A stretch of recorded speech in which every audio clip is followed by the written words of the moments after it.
Hello, my darlings. This is Evolving with Etta.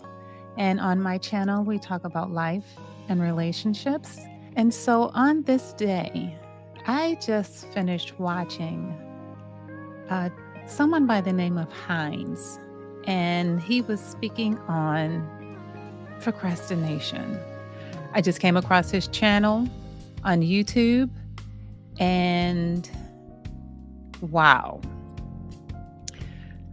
When he spoke, first of all, he will grab your attention just on the click go. His voice, just his introduction to his uploads, and his realness. Oh, wow. So I'm speaking on procrastination. Something that I have really been working at eliminating. I've been doing really well with self-talk because those chit-chats, those ridiculous chit-chats that will just stop you, I have hit a roadblock. So, listening to watching one of his uploads today, specifically on procrastination, was truly a talk directly to me.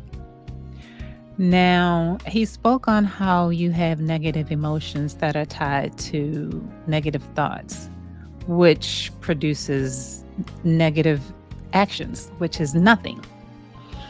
One of my coaches, his constant statement, he says, he has so many sayings but they're all really, really good though. So I do have to say that.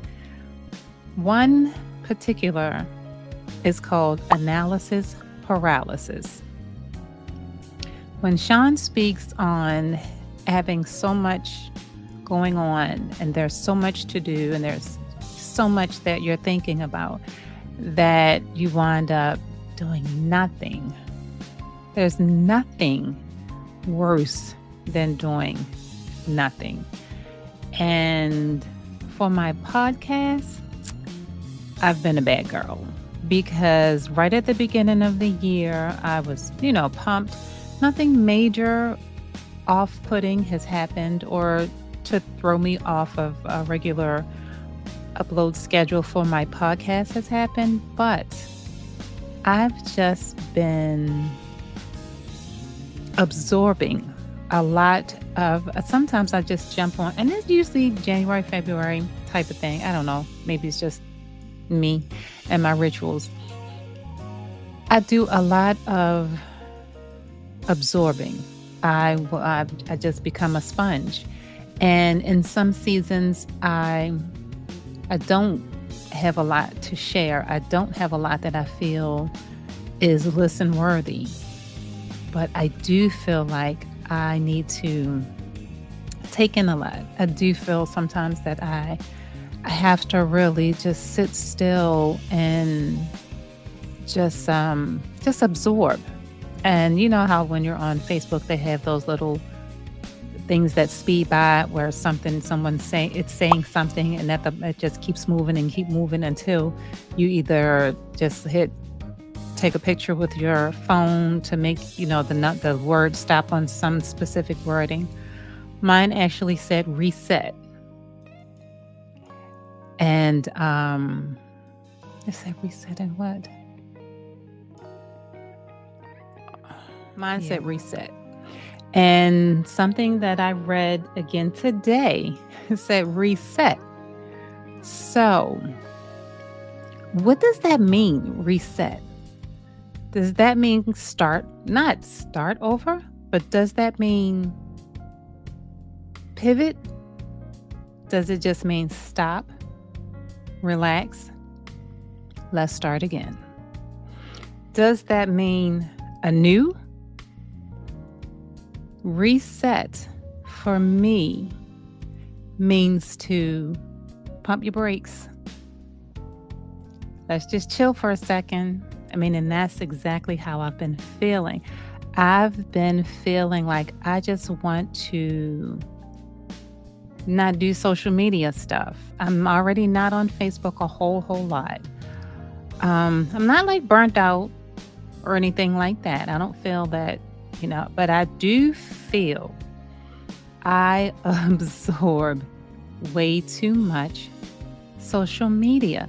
And it's not really like I'm just hanging out on Instagram or TikTok or Facebook. I live in YouTube University. I do.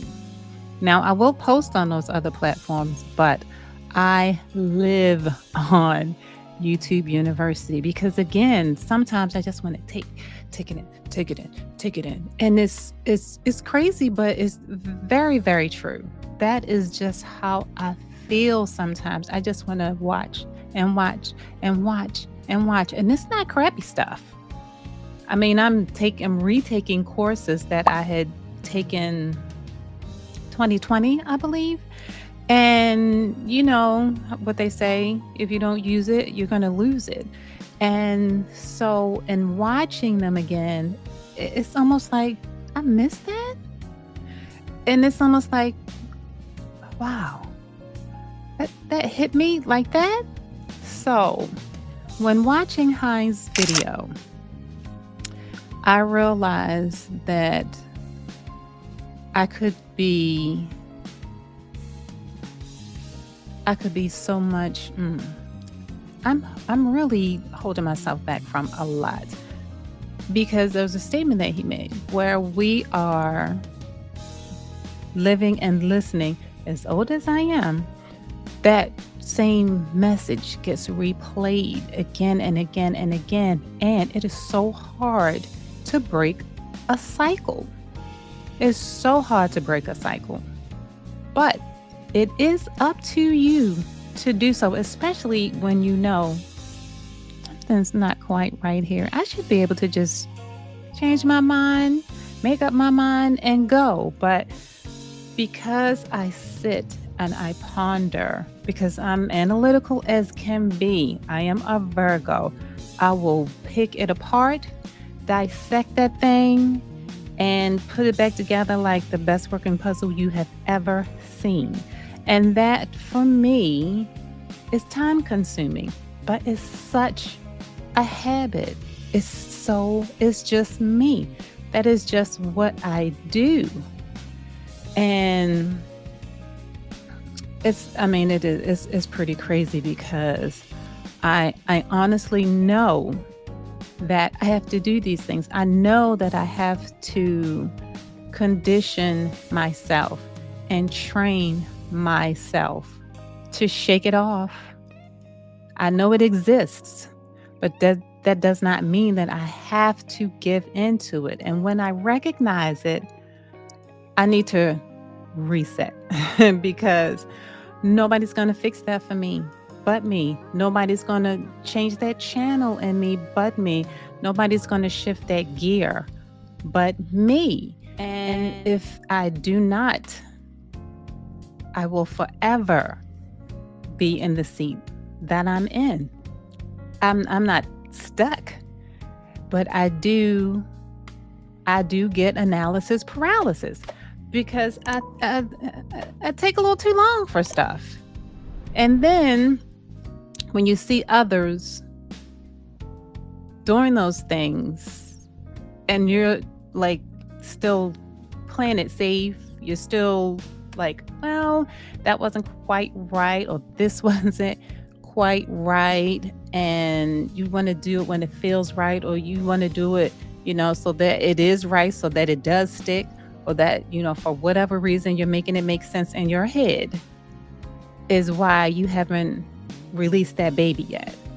And like with my podcast, when I released my podcast, I had a little bit of equipment. I had a few things that were pretty nice to have, but I didn't, I'm still not where I want to be with gear and equipment wise, but I do okay.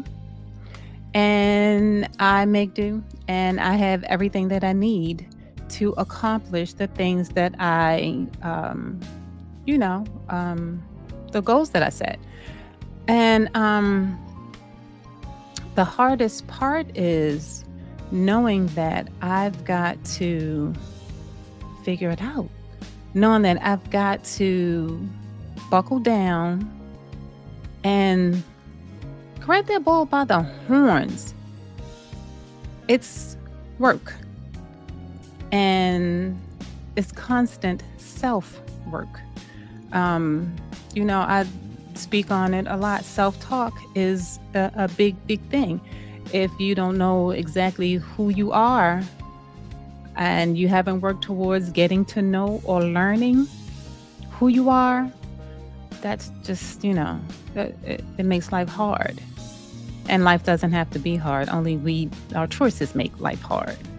So when dealing with procrastination, my whole it in a nutshell is I'm not going to act like I don't have, issues with procrastination, but I do need to realize it when it hits me. I do need to receive it and deal with it right then and there, right at that point, so that I can tackle it, so that I can face it, so that I can overcome it.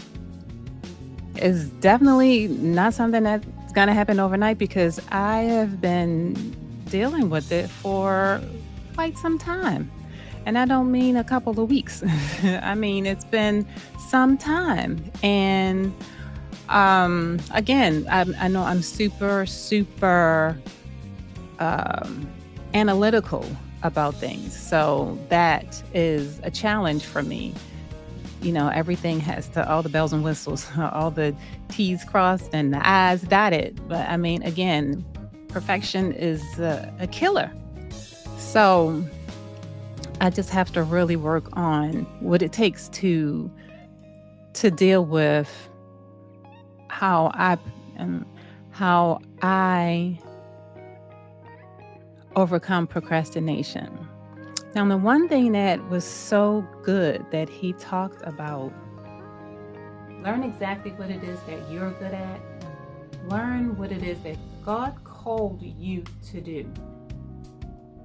Because we all have that special gift. I've talked about that time after time.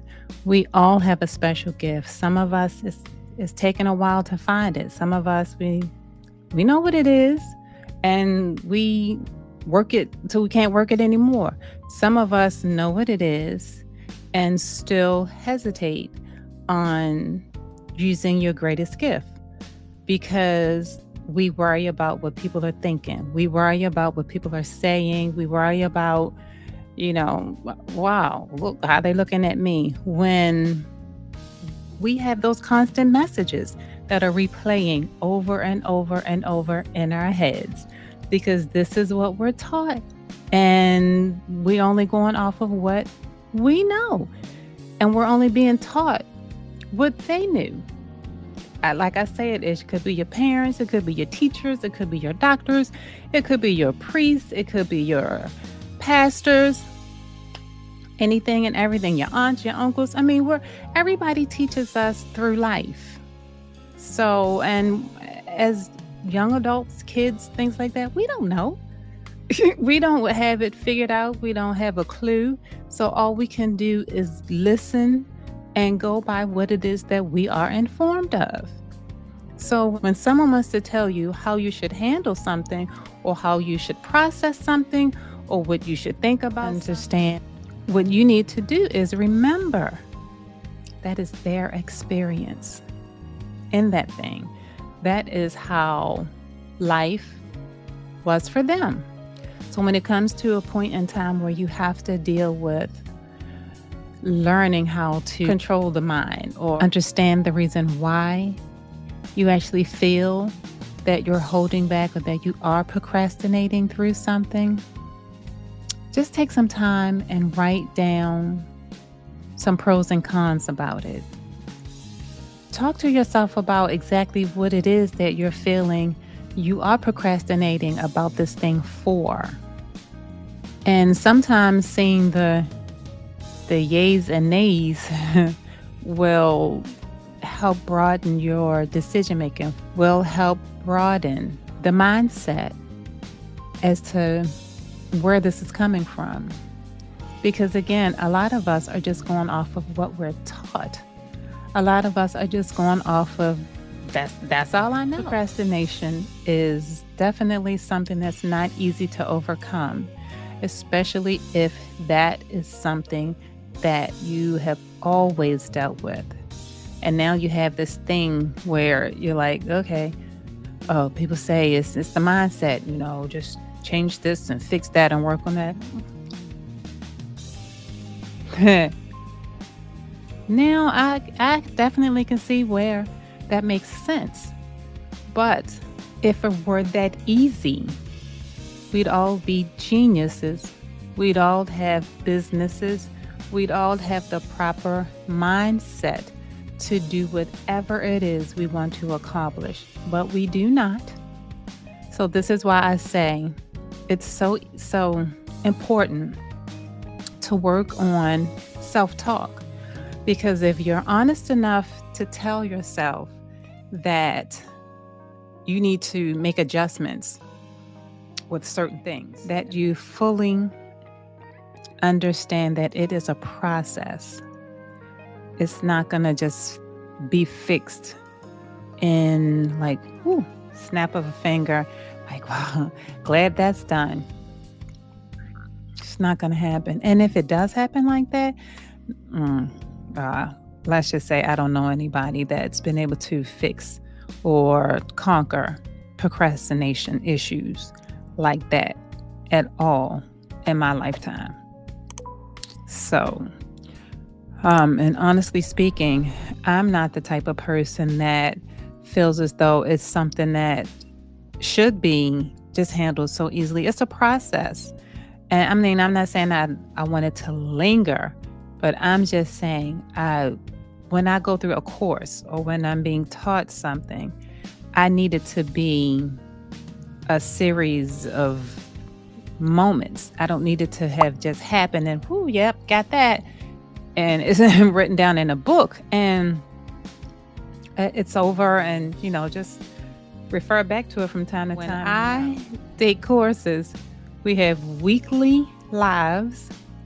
We have a daily chat group that we're in. There's always movement in it. There is never a point or time where you cannot somehow connect to it or connect with someone that's attached to it, because you need to constantly be a student of learning. You have to be fed constant. And when I take a course and it's we can converse daily if we like, all day long, and we have lives weekly. I need that. I don't know about anybody else. I know I need that because I know me. I will fall off so easily because that's a bad habit. And I'm not going to just end it overnight. I'm not going to just be finished with it and done with it overnight. I need to constantly be fed these things. And I just watched someone's maybe YouTube upload or something, where there was someone that was showing a kid getting encouragement and just it was a dad. It was a dad talking to his kid, and the little boy was on a slide, and he kept running. He was on this, like, you had to run up the slide and jump over it. Well, I guess it wasn't a slide. You had to run up this ramp. That's what it was. But if you didn't grab like the top, you would slide back down. His son kept doing it and sliding back down. So he had to talk with his son. And he said, all you have to do is remember, this and this and that, and talked about how God made him. Do you know, as soon as he had that talk with the kid, he had his eyes closed and they were, praying. That very next try, he ran up that ramp and made it. It's just pep talk. We all need the pep talk. I don't care how many businesses you're running. I don't care how strong You know that you are. We all need that pep talk. And when I witnessed that, I'm like, oh, sure. Adults need that too. So, all that just to say, when I don't care what age you are, when we're up against a challenge and you just need something or someone to give you a boost of energy, to give you a boost of confidence, to just give you a boost, a lot of times it's just that one thing. So, with my procrastination, it's been just me, and fortunately, my significant other. Howard is a very, very good, because we both deal with procrastination. He is very good and very supportive when it comes to stuff like that. Sometimes he'll say stuff, I don't want to hear it, but that's my that's my accountability partner. So, which is excellent, because though I don't want to hear it, I need to, because there's so much more you can do. You can push yourself to accomplish greatness. So a lot of times I just think we just want to play it safe, and you don't have an accountability partner. Find one. That's all I have to say. Find one, because that's the only way that you're going to be able to deal with it. Nobody wants anything thrown in our faces. But what we do need is productivity. And in order for you to be productive, you're definitely going to have to remember that it starts with you. Nobody's going to be able to always tell you, do this thing, do that thing, accomplish this, finish that. But you do need someone to remind you, this is what you should be doing. This is what I'm expecting you to do. This is what I'm needing from you. So, yeah, it's not always an easy road, but what road that is traveled that is easy is all that worthwhile? What exactly is that great thing that you would feel that you're happy to have accomplished and it was easy? I really can't think of anything. I want to feel the rewards of what I'm going through. I want to see that worthy trophy, because I know it was something that wasn't easy to accomplish, but I did that. It's something that you have to overcome. It's something that you really have to come to terms with, because it is not easy. It is a challenge, and it is a daily challenge to, like, I could speak on it all day long. Like with me, I don't know if any of you follow me on IG or TikTok. I have the worst time just going to a gym. And it is 2 floors below where I work. 2 floors. That's really sad. And I have to have that self-talk. I'm like, okay, yeah, well, when I get to work, I'm going to do it at this time. That time passes, because we have 2 different times where they come in and sanitize the fitness center. So I'll either go in directly after 11 or right after 3. And so at the 11 o'clock hour will roll by, and I'm like, oh, I'll go at 3. Sometimes I don't go at 3. So I have a specific home workout training session that I follow Lala Milan. She has a Fitgirlbod, and I download her workout sessions, and you feel them afterwards. So, I mean, they are great. So I'll tell myself when I miss the gym, okay, I'm just going to go head home and I'm just going to do my sessions. And my honey bought me a resistance band type of equipment where you like hook it up in between a doorway. You close the door and you can use the light, the medium, or the heavy resistance. And since I'm mostly working on legs and I'm always targeting my hamstrings, it's perfect. But I have to tell myself, okay, we didn't work out at the gym, so when you go home, we're just going to do this at home. But why is that even an option? Why am I even saying, okay, well, we didn't work out at the gym. So, well, when you get home, I'm talking to myself about being productive and doing something that I want to do that benefits me. That is not good. So, I get home and I go through the workout sessions from Fitgirlbod. And I even do like some extra stuff with bands and with my ankle weights because I will walk around the office in ankle weights. That's my business. So, so again, it's all about the legs. So when I, go to work, I'm back on like, okay, so, and they don't have those nicely shaped position pieces of equipment that are for, I mean, they have the one where you lay down on your stomach and you pull the legs backward where you can work the hamstrings and the buttocks or the glutes. But it's one of those flat ones. It's not one of the more professional ones that bend like halfway your body, like right at your, I guess, or your lower at the waist.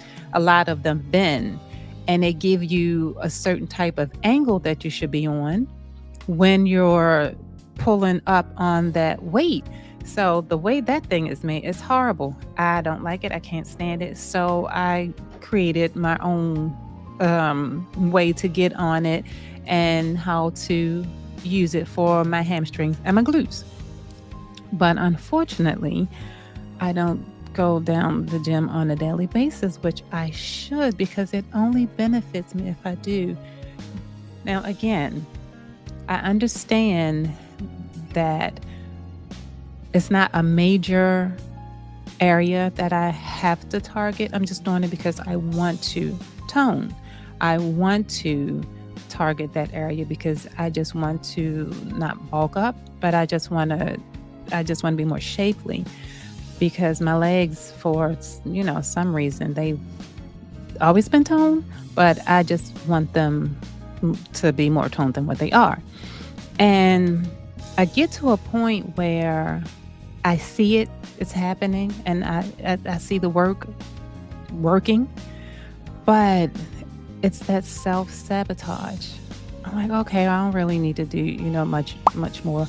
I'll just do a little bit, and then it becomes zero. And then I kick right back in and I'll start just not even going.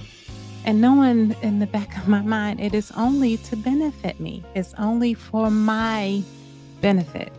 So how in the world do I not consistently do the right thing? That's something that I want. That's something I'm trying to accomplish with me. And it's up to me to just do that. So I just want you to know, if you are a procrastinator, you are not by yourself. I know plenty of people that are. Got one right here. But what you must do is have that self-talk because nobody's going to save you from it. With it being something that's known as a habit, it's very obviously going to stick with you. And the only way that you can fight your way out of that is dealing with it. Like, comment, subscribe, and share. I'll see you next time. Thanks for hanging out with me, guys.